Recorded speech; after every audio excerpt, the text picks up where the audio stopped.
ఒక వింత వైరస్ వల్ల భూమిపైన మనుషులందరూ చనిపోయి ఫిలిప్ అనే అతను ఒకడే బతుకుంటాడు. ఒకడే అన్ని దేశాలు తిరుగుతూ తనకులాగే ఇంకెవరన్నా బతుకున్నారేమో అని వెతుకుతూ ఉంటాడు. అయినా అతనికెవరు కనిపించరు. ఇంకా విసుగొచ్చి తన హోమ్ టౌన్ టక్సన్కి తిరిగి వెళ్ళిపోతాడు. వెళ్తూ వెళ్తూ దారిలో ఒక బోట్ పైన ఎలివేట్ టక్సన్ అని రాసి వెళ్తాడు. అది చూసైనా ఎవరైనా అతను వెతుకుంటూ వస్తారేమో అనుకుంటాడు. ఫిలిప్ తన అపార్ట్మెంట్కి వెళ్తే అక్కడంతా చంద్రవందరగా ఉండడం చూసి తన సామాన్ అంతా తీసుకొని పక్కనే ఉన్న రిచ్ ఏరియాకు వెళ్తాడు. అక్కడ అన్నిటికంటే పెద్ద ఇల్లుని సెలెక్ట్ చేసుకుని అందులోనే ఉండిపోతాడు. కొన్ని రోజులకే హౌస్ని మొత్తాన్ని కాస్ట్లీ వస్తువులతో నింపేసి తనకు నచ్చిన విధంగా డెకరేట్ చేసుకుంటాడు. అయితే ఫిలిప్ ఎక్కువగా మ్యాష్ యూజ్ చేసినందుకు దేవుని క్షమాపణలు అడిగి చనిపోయేలోపు కనీసం ఒక అందమైన అమ్మాయితో గడిపే అవకాశం ఇవ్వని కోరుకుంటాడు. నెక్స్ట్ డే అతనికి నచ్చిన కారులో నచ్చిన సూపర్ మార్కెట్కి వెళ్ళి గంటూ ఎంట్రన్స్ అద్దాలు పాల్గొట్టి లోపలికి వెళ్తాడు. ఫిలిప్ని అనడానికి ఎవరు మిగలేదు. ఎవరిని ఇంప్రెస్ చేయాల్సిన అవసరం కూడా లేదు. అందుకే అతనికి నచ్చినట్టు బిహేవ్ చేస్తాడు. సింపుల్గా చెప్పాలంటే ఒక సొసైటీలో చేయలేని తింగర పనులని ఇప్పుడు చేసి ఆనందపడతాడు. అలా ఒక నెల రోజులకే ఫిలిప్ సెన్సిబిలిటీస్ని కోల్పోతూ ఉంటాడు. చివరికి తన బర్త్డే రోజు కూడా ఒంటరిగా ఉండేసరికి అతనికి ఏమేమి మిస్ అవుతున్నాడో అన్నీ గుర్తొస్తూ ఉంటాయి. కట్ చేస్తే కొన్ని నెలల తర్వాత ఫిలిప్ ఉంటున్న లగ్జరీ బిల్డింగ్ కాస్త ఒక డంప్ యార్డ్ లాగా మారిపోతుంది. అతను క్లీన్గా ఉండడం వల్ల పెద్ద ప్రయోజనం లేదు కాబట్టి అసలు ఏది క్లీన్ చేయకుండా అలానే వదిలేస్తాడు.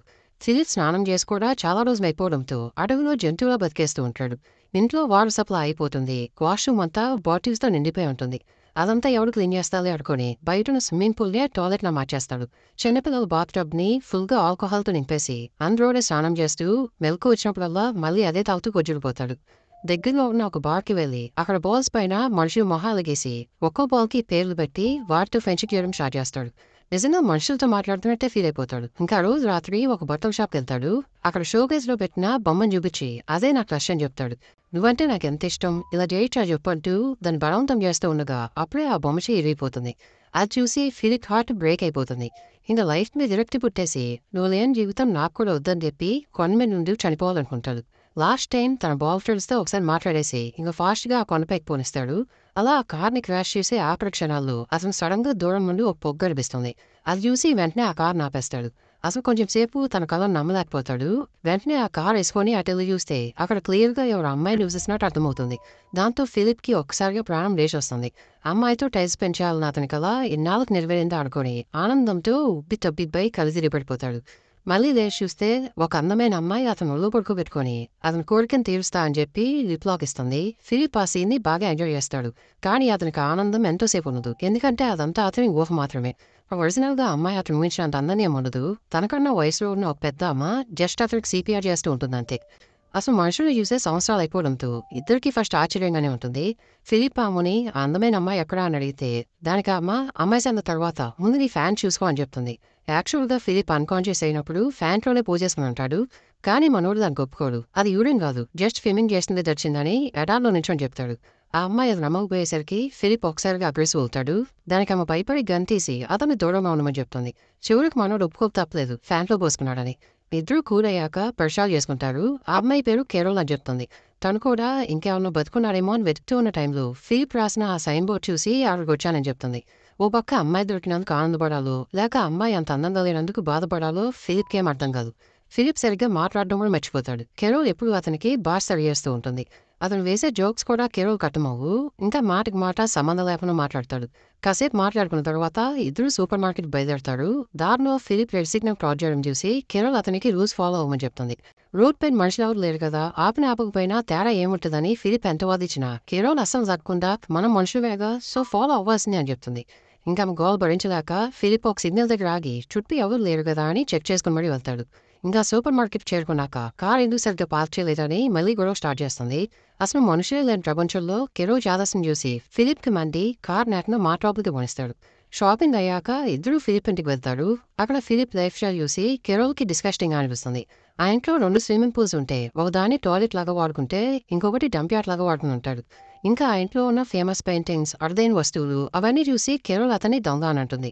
అవి ఇప్పుడు ఎవరికి చెందినవి కాదు, తెచ్చుకుంటే తప్పేంటి అని ఫిలిప్ వాదిస్తాడు. ఇంకా ఇల్లు చూపించడం అయ్యాక ఫిలిప్ ఆమెకి నమస్కారం పెట్టి ఎక్కడి నుంచి వచ్చావో తిరిగి అక్కడికే వెళ్ళిపోమని చెప్తాడు.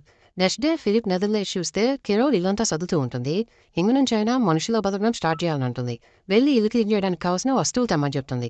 కెరోల్ అలా పెళ్ళంలాగా ఆర్డర్స్ చేస్తుంటే ఫిలిప్కి చిరాకు వచ్చి అసలు నా గురించి తను ఏమనుకుంటుందని బార్కు వెళ్ళి తన ఫ్రెండ్స్కి కెరోల్ పైన కంప్లైంట్ చేస్తాడు.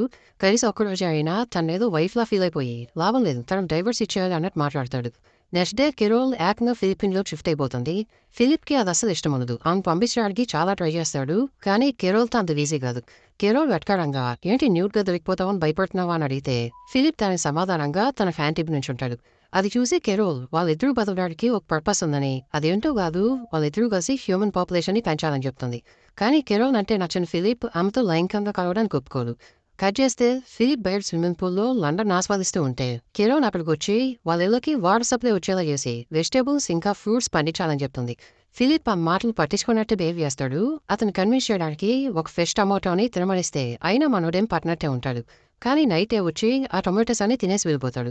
నెక్స్ట్ డే కెరోల్ అతను అడగడానికి వెళ్తే ఫిలిప్ ఫేస్ పైన టమాటో మరకలు చూసి అతనే తిన్నాడని అర్థమవుతుంది. అయినా ఫిలిప్ తను తిన్నాడని ఒప్పుకోడు. కెరోల్ ఆ ఇంటికి వాటర్ తెప్పించుకునే ప్రయత్నంలో తన కాలు దెబ్బ తగులుతుంది. అది చూసి ఫిలిప్ లైట్గా బాధపడతాడు. కొన్ని రోజులకి కెరోల్ కూడా హోప్స్ అని కోల్పోయి నిర్లక్ష్యంగా బతకడం స్టార్ట్ చేస్తుంది. ఫిలిప్ స్విమ్మింగ్ పూల్లో టాయిలెట్ పెట్టుకున్నట్టే తాను కూడా ఒక ఫౌంటైన్లో టాయిలెట్ సెట్ చేసుకునేది. వాళ్ళు బతుకున్నది ఒక పర్పస్ కోసం కాదని ఏదో ఫ్లూక్లో బతికిపోయి ఉంటామని అనుకుంటుంది. $1 మిలియన్ బిల్డింగ్లో ఆఫ్టర్ టాయిలెట్ని సెట్ చేసుకున్నప్పుడు మొత్తం నాగరికతను సృష్టించడం ఇంకా అయ్యే పని కాదు అని వదిలేస్తుంది. అప్పటిదాకా పాజిటివ్ థింకింగ్ చేసిన కెరోల్ ఇప్పుడు ఇలా హోప్స్ వదిలేసుకొని బతకడం చూసి ఫిలిప్ బాధపడి సిటీ వాటర్ ట్యాంక్ వెళ్ళి వాళ్ళ ఇళ్ళకి వాటర్ సప్లై అయ్యేలా అరేంజ్మెంట్ చేస్తాడు. ఫిలిప్లో మంచితనం చూసి కెరోల్ హ్యాపీగా ఫీల్ అయ్యి అతని నైట్ డిన్నర్ పిలుస్తుంది. అలా చాలా రోజుల తర్వాత ఫిలిప్ ఆ రోజు రాత్రి మంచి ఇంటి భోజనం చేస్తాడు. అయితే మళ్ళీ వాళ్ళ మధ్య రీప్రొడక్షన్ గురించి టాపిక్ వస్తుంది. ఫిలిప్ ఫైనల్గా ఆమెతో సెక్స్కి ఒప్పుకుంటాడు. కానీ కెరోల్ పెళ్ళవకముందే ఆ పని చేయడం ఇష్టం లేదని చెప్పి సో ఫస్ట్ పెళ్లి చేసుకుందాం అంటుంది. ముందు తను జోక్ చేస్తుందేమో అనుకుని ఫిలిప్ నవ్వుతాడు, కానీ కెరోల్ సీరియస్గానే చెప్తుంది. ఇంక ఇదంతా స్టూపిడ్గా అనిపించినా ఆమె ఆనందం కోసం తనకు ప్రపోజ్ చేసి ఆమెను పెళ్లి చేసుకుంటాడు. పెళ్లి చేసుకొని బయటకు వచ్చేసరికి అక్కడ చాలా మంది మనుషులు వాళ్ళని వెల్కమ్ చేస్తారు. వాళ్ళని చూసి షాక్ అయ్యి అనవసరంగా పెళ్లి చేసుకున్నానే అని బాధతో అరుస్తాడు. ఒకసారిగా డెజల్ లేచి అదంతా కళ అంకేసి నిమ్మడమవుతాడు. కాసేపటికి కెరోల్ ఫుడ్ తీసుకుని అడుగు వస్తుంది. ఓటింగ్ పెట్టి వాళ్ళిద్దరు ఎవరు ప్రెసిడెంట్ అని ఎంచుకోవాలని చెప్తుంది.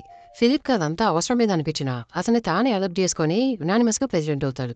ఫైనల్గా వాళ్ళు పెళ్లి చేసుకునే రోజు రాని వస్తుంది. కెరోల్ అన్ని అరేంజ్మెంట్స్ చేసి ఫిలిప్కి మ్యారేజ్ రిక్స్ తీసుకురామని చెప్తే ఫిలిప్ చెప్పిన పని చేయకుండా వాళ్ళ ఫ్రెండ్స్కి బ్యాచిలర్ పార్టీ ఇచ్చి ఇంకా అతని బొమ్మ గర్ల్ ఫ్రెండ్ దగ్గరికి వెళ్ళి సారీ ఇవి నాకు పెళ్ళైపోతుందని చెప్పి ఆ బొమ్మతో బ్రేకప్ చేసుకుంటాడు. చివరికి చర్చికి వెళ్తాడు. ఫార్మాలిటీస్ అని ఫినిష్ అయ్యాక వాళ్ళు రింగ్స్ ఎక్స్చేంజ్ చేసుకోవాలి. అయితే ఫిలిప్ రింగ్స్ తీసుకెళ్ళు. అది చూసి కెరోల్ అరేంజ్మెంట్స్ అని నేనే చేసినా గానీ నువ్వు కనీసం రింగ్స్ కూడా తేలేకపోయావా అని చెప్పి బాధపడుతూ అక్కడి వెళ్ళిపోతుంది. తర్వాత ఫిలిప్ ఆమెకు నచ్చని చాలా ట్రై చేస్తాడు, కానీ కెరోల్ అతన్ని లోపలికి రానివ్వదు. ఫిలిప్ డోర్ బాగొట్టుకుని లోపలికి వెళ్తే అక్కడ కెరోల్ కష్టపడి చేసిన డెకరేషన్ చూసి ఫిలిప్ గిల్టీగా ఫీల్ అయ్యి ఆమెకి సారీ చెప్తాడు. ఇంకా ఫిలిప్ నిజాయితీగా కెరోల్ అంటే పెద్దగా నచ్చకపోయినా ఆమె చేసే ఫుడ్ కూడా నచ్చకపోయినా ఆమె ఉండటమే అతను చాలా ఇంపార్టెంట్ అని, ఒకవేళ ఆమె లేకపోతే అతను ఈ రోజు అసలు బతుకుండేవాడే కాదని చెప్తాడు. కట్ చేస్తే ఇద్దరు ఒక జ్యువెలరీ షాప్కి వెళ్ళి కెరోల్ కావాల్సిన రింగ్స్ అన్ని తీసుకునేది. చివరికి వాళ్ళు పెళ్లి చేసుకుని హస్బెండ్ అండ్ వైఫ్గా డిక్లేర్ చేసుకుంటారు. వెంటనే ఫస్ట్ నైట్ కూడా చేసుకుంటారు. కానీ ఫిలిప్ తను అనుకున్నంత సాటిస్ఫాక్షన్ ఏం ఫీల్ అవ్వదు. కెరోల్ మాత్రం తన ఎక్స్పీరియన్స్ గురించి రాత్రంతా ఆపకుండా చెప్తూనే ఉంటుంది. నెక్స్ట్ డే మార్నింగ్ ఫిలిప్ ఇంట్లో టెన్నిస్ ఆడుతూ ఉంటాడు. అది చూసి కెరోల్ అతన్ని తిడుతుందేమో అనుకుంటాడు, కానీ కెరోల్ కూడా అతనితో జాయిన్ అయ్యి ఆడటం స్టార్ట్ చేస్తుంది. తర్వాత ఇద్దరు కలిసి రోజంతా ఎంజాయ్ చేస్తారు. ఫైర్ ప్రూఫ్ డ్రెస్ వేసుకొని ఒకరిపై ఒకరు ఫైర్ అంటించుకోవడం, బీర్ క్యాన్స్ అన్నిటిని బుల్డోజర్తో తొక్కించేయడం, ఇలా ఇవన్నీ చేసి లాస్ట్ అతను నెక్స్ట్ దగ్గరికి అయితే వెళ్తారు. కెరోల్ కాసేపు ఆ బొమ్మతో మాట్లాడి నా హస్బెండ్ని లవ్ చేస్తావా అని చెప్పి ఆ బొమ్మను కొడుతుంది. ఇంకా పొసివ్గా ఫీల్ అయిపోయి ఆ బొమ్మను అలా ఇరిపేస్తూ ఉంటే అది చూసి మొదటిసారి తను పెళ్లి చేసుకున్నందుకు ఫిలిప్ హ్యాపీగా ఫీల్ అవుతాడు. ఇంకా వాళ్ళు తిరిగి ఇంటికి బయలుదేరుతుండగా ఒక కార్ని గుర్తారు. ఫిలిప్ షాప్లో వెళ్ళి చూస్తే ఆ కార్ నుంచి ఒక అందమైన అమ్మాయి బయటికి దిగుతుంది. కెరోల్తో అంతా హ్యాపీగా ఉందనుకునే టైంకి మళ్ళీ తొందరపడి ఆమెను పెళ్లి చేసుకున్నాడని చెప్పి బాధపడతాడు. మన నెక్స్ట్ ఏం జరుగుతుంది అది తెలియాలంటే ఇంకో 4 పార్ట్స్ చూడాలి.